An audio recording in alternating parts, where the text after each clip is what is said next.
An incredible victory for the Ultimate Warrior there, becoming the first superstar to hold the WWE and Intercontinental Championships at the same time. A truly historic feat on the grandest stage of them all. A victory that signaled a new wave of change that was about to hit all of WWE. Roddy Piper managed to change his luck in WWE when he captured his first championship in the company at the 1992 Royal Rumble. The wrestling world rejoiced for Hot Rod as the fiery superstar showed true emotion in the moment, revealing how much it meant to him.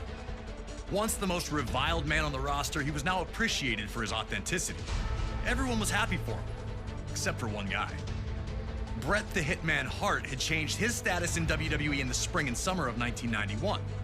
When his legendary Hart Foundation amicably split the team, Bret would use the opportunity to springboard up the singles rankings, winning the Intercontinental Championship at SummerSlam that year. Wanting to be an active champion, Bret faced off against all comers, finding victory each time out.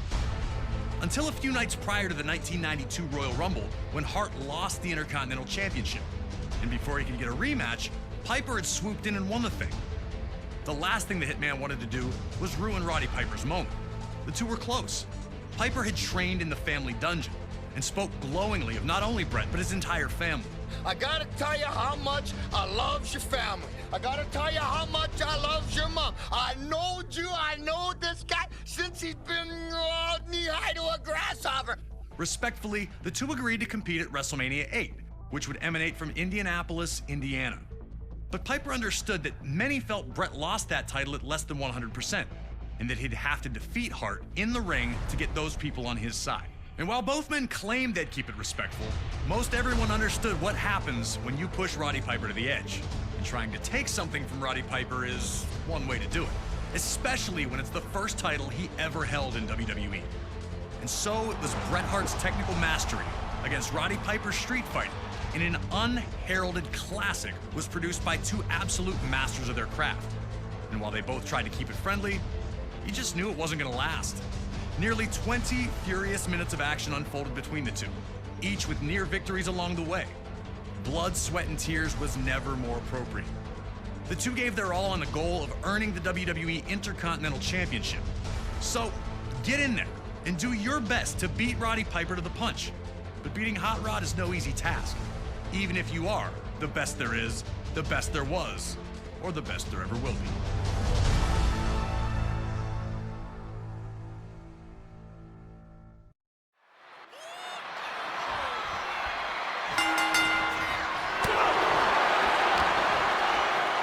Heading into the match, the smart money was on Roddy Piper, resorting to his brawling tactics. But he looked to try and wrestle with Bret Hart at the start, which led to predictable results, with Bret outmaneuvering Piper. A fuming Piper would spit at the Hitman. Would Piper's desire to win and be champion override his desire to play fair? Could Hart use Piper's legendary temper as a constant exploit? Piper was already reverting to the man people knew him to be, and Hart was looking to exploit that fiery temper by embarrassing Piper as often as possible.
Piper continued to show glimpses of the old Hot Rod, but still tried to play by the rules.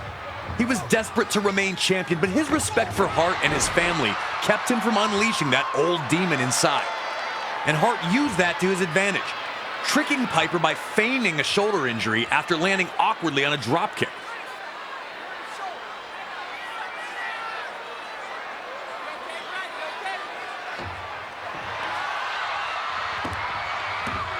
Piper, understandably, was not amused by this one bit.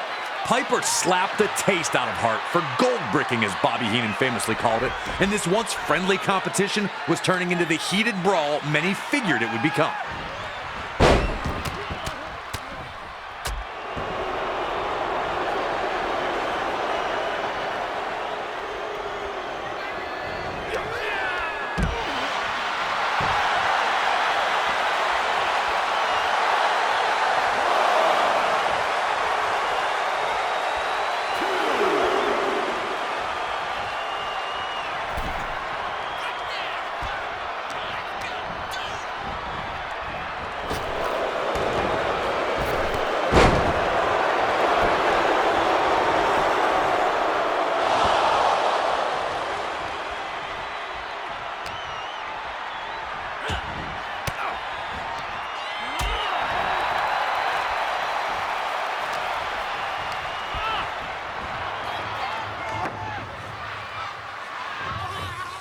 The tension was growing between the two, but they were still trying to keep it sportsmanlike. The Hitman sent both tumbling to the floor with a crossbody.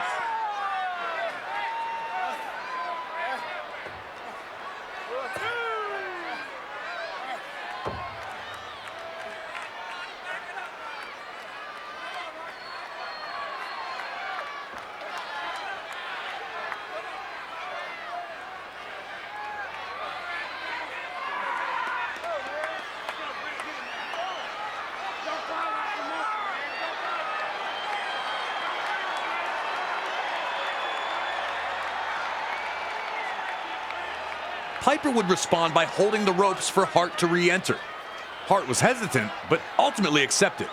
And that was the information Piper needed, that Hart trusted him.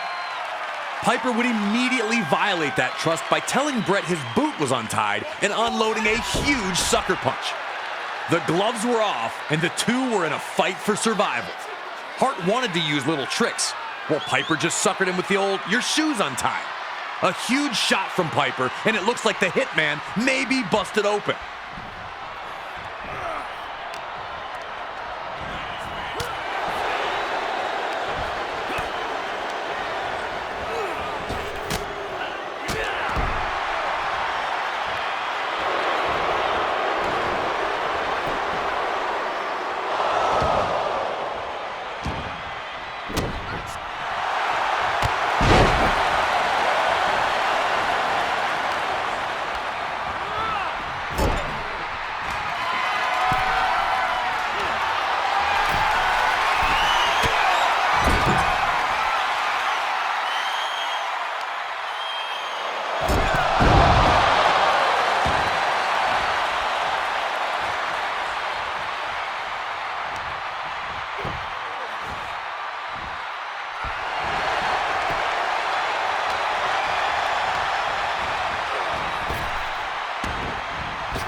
With tempers boiling, Piper manages this well-timed shove of Hart to knock the official down.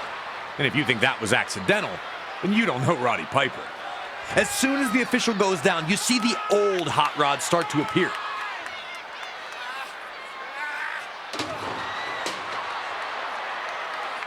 He's brawling with Hart at ringside. He's throwing him into the ring steps.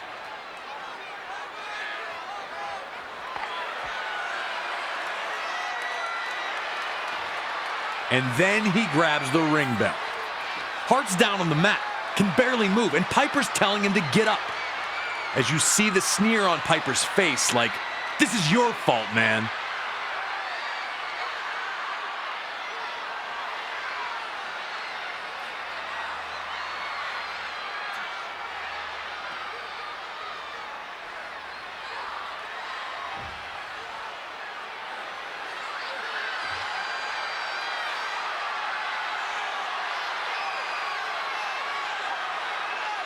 As Piper measures Hart up for the bell shot, you can see the inner struggle. What would the Hart family think about this? What would your fans think about this? How could you look Bret Hart in the eye if you win it this way? And he keeps lifting the bell as if he's going to use it, and you're wondering which Roddy Piper is going to win out, the angel or the devil. And then he does the right thing and tosses the bell aside. In an instant, he's got Hart in a sleeper hold. Piper has Hart beat. But the Hitman had one more counter up his sleeve, trapping Piper in the pinning combination while still in the sleeper hold. More amazing was how the instant the match was over, the respect between the two immediately returned.